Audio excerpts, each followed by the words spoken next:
Et donc, je vais passer la parole à Thomas Fantôme, le nouveau directeur de la sécurité sociale, après Nicolas Revel, qui avait signé le premier partenariat avec SPS il y a déjà bientôt maintenant 5 ans. C'est à vous, monsieur Fantôme.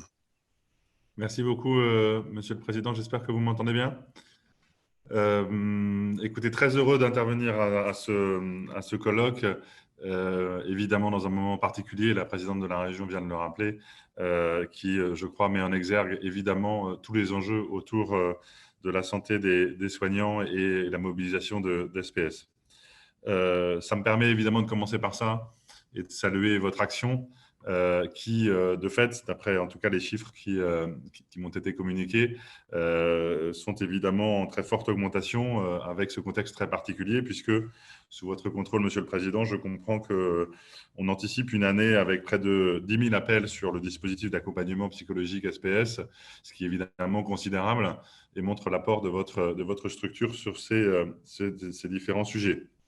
Je souhaite également, tout particulièrement parce que c'est un sujet qui nous préoccupe comme vous, saluer la création du premier réseau national du risque psychosocial avec près de 1000 psychologues, médecins généralistes et psychiatres. Je crois aussi que ce dispositif est particulièrement sollicité et c'est un domaine, la santé mentale, la prévention des risques, on l'a évoqué à l'instant également, qui nous tient particulièrement à cœur. Et enfin, je tiens à souligner le travail majeur réalisé par SPF en matière d'orientation et de prise en charge en structure dédiée pour les professionnels de santé en souffrance psychologique qui nécessitent une hospitalisation. Vous savez que l'assurance maladie est très attachée à tout ce qui peut encourager un parcours de soins, je dirais organisé, le juste soin au bon moment avec le bon professionnel. Et de ce point de vue-là, ce type d'action est évidemment exemplaire. C'est la raison pour laquelle, vous l'avez rappelé, et de ce point de vue-là, j'incarne une forme de continuité. Évidemment, l'assurance maladie est aux côtés, en effet, de SPF depuis plusieurs années, avec un financement, je crois, depuis notamment 2017, qui a progressivement augmenté et qui traduit justement le champ d'intervention plus grand de vos actions. C'est pour nous, évidemment, des sujets importants, puisque nous sommes, vous l'avez rappelé, au niveau national, partout sur le territoire, en relation quotidienne avec les professionnels de santé et que nous sommes, je dirais, les premiers partenaires de ces professionnels dans leur rôle quotidien de soignants. Et puis, peut-être aussi, on l'oublie trop souvent, parce que nous sommes nous aussi offreurs de soins au travers du groupe UGCAM, une offre de soins en matière médico-sociale, en prise en charge du handicap, un centre de réadaptation avec près de 15 000 soignants dans nos structures de soins pilotées par les UGCAM. Et donc, de ce point de vue-là, nous touchons d'encore plus près, je dirais, les difficultés sanitaires de tous ordres que peuvent connaître les soignants, notamment en établissement. Et donc, de ce point de vue-là, être quelque part aussi des clients, si j'ose dire, d'SPF, en tout cas d'SPS, en tout cas des utilisateurs quotidiens. Donc, de ce point de vue-là, vous confirmez encore une fois tout le soutien de l'assurance maladie aux missions de l'association et à son développement. Et évidemment, notre souhait de continuer à participer à l'élargissement de son champ d'intervention. Et de ce point de vue-là, nous sommes tout à fait à l'écoute de vos projets pour voir dans quelle mesure nous pourrons continuer à les soutenir. Évidemment, ma prise de parole me permet également de mettre en avant ce que nous avons pu faire, notamment sur cette période de crise et notamment sur la période de première vague pour accompagner les professionnels de santé face à la crise. On a évidemment eu beaucoup d'acteurs en soutien, et notamment les collectivités territoriales. La présidente de la région Île-de-France l'a rappelé. L'assurance maladie, évidemment, a joué son rôle au niveau national. Simplement évoquer avec vous rapidement quelques initiatives. D'abord, simplement, mais c'est important, un dispositif d'accompagnement financier des professionnels qui ont été, dans un certain nombre de cas, évidemment face à des chutes d'activité extrêmement importantes. Et donc, nous avons mis en place un dispositif d'accompagnement des charges des professionnels qui a concerné près de 360 000 professionnels pour 1 milliard d'euros, évidemment considérable. Deuxième mesure qui était assez spécifique, notamment pour les travailleurs indépendants, dont un certain nombre de professionnels de santé libéraux, tout ce qui a tourné autour des mesures d'arrêt de travail dérogatoires. qui se sont mis en place, que ce soit pour les soignants qui avaient besoin de garder leurs enfants ou qui étaient personnes vulnérables. Nous avons mis en place ces dispositifs d'arrêt de travail dérogatoire dès le début de la crise et partager avec vous le fait que cela a concerné près de 64 000 professionnels de santé qui ont bénéficié d'un peu plus de 150 000 forfaits d'arrêt de travail pour 200 millions d'euros, ce qui traduit, je dirais, dans la philosophie générale d'accompagnement des professionnels et de pouvoir, au-delà évidemment de l'accompagnement et des soins vers ces soignants, évidemment leur fournir des revenus de remplacement dès lors qu'ils étaient confrontés à des situations exceptionnelles les empêchant de travailler. Partager également avec vous que cette période a été aussi pour nous une période d'expérimentation et de dérogation assez intense pour accompagner une organisation des soins tout à fait spécifique pendant la crise. Ça a notamment été le cas du développement massif des téléconsultations qui ont, on peut le dire, littéralement explosé pendant, dans le bon sens du terme, pendant cette crise, puisque là où nous faisions par semaine à peu près 5000 téléconsultations, nous sommes montés à des pics à 500, 600, 700 000 téléconsultations par semaine, ce qui évidemment est considérable. Et de ce point de vue-là, en lien avec le gouvernement, nous avons bien évidemment accompagné les professionnels, pris en charge à 100% cette téléconsultation et dérogé à toutes les règles qui pouvaient limiter sa diffusion dans la période précédente. Et puis, évoquer évidemment un sujet délicat, difficile, sensible, mais sur lequel nous sommes, entre guillemets, opérateurs, c'est évidemment le sujet de la reconnaissance de la maladie Covid-19 comme maladie professionnelle pour les soignants. Je disais sujet sensible, évidemment, qui a fait l'objet de beaucoup de discussions sur les soignants, bien sûr, mais au-delà sur les salariés et d'autres catégories professionnelles. En tous les cas, pour ce qui concerne les soignants et la branche accident du travail et maladies professionnelles, nous avons également la charge.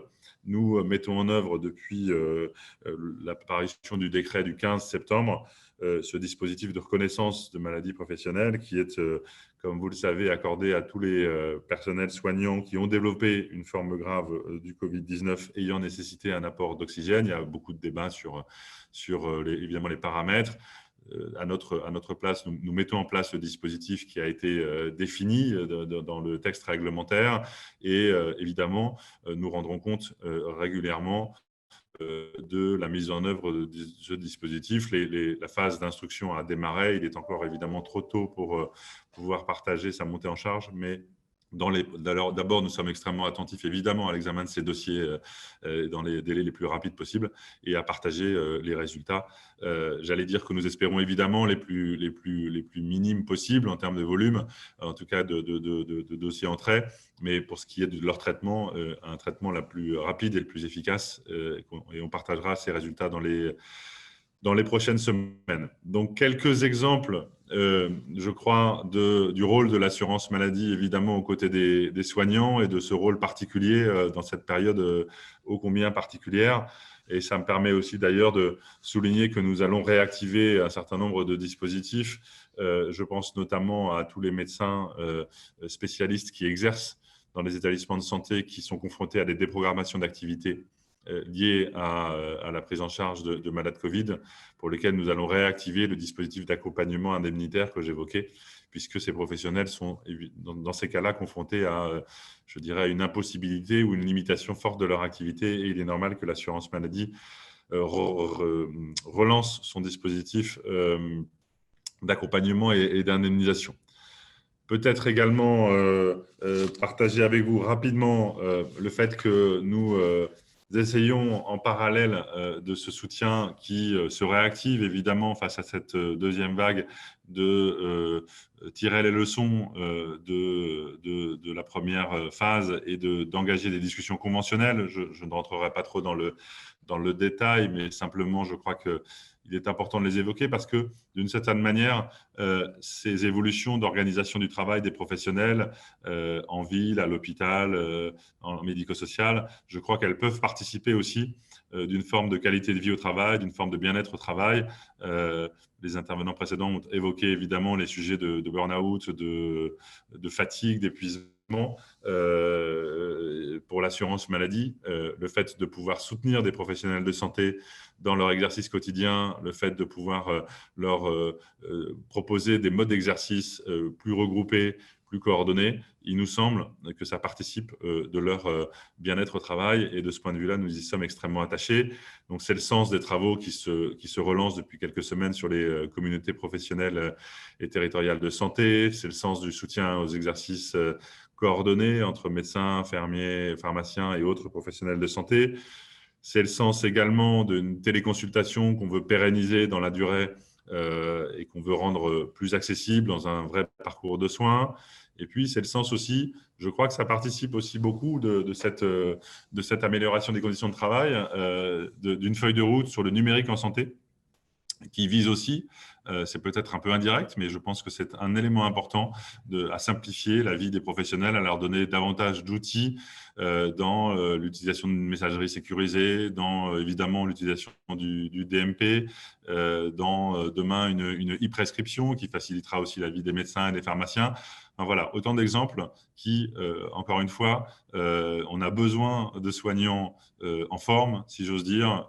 C'est la première condition pour quelque part l'assurance maladie qu'elle puisse exercer sa mission de prise en charge des soins dans les meilleures conditions. Et tout ce que nous faisons et tout ce que nous avons engagé dans ces négociations, elle vise à évidemment à la fois améliorer la prise en charge pour les assurés et bien sûr améliorer les conditions de travail des professionnels. Donc voilà un peu, Monsieur le Président, ce que je voulais partager avec vous de façon extrêmement rapide, évidemment extrêmement synthétique.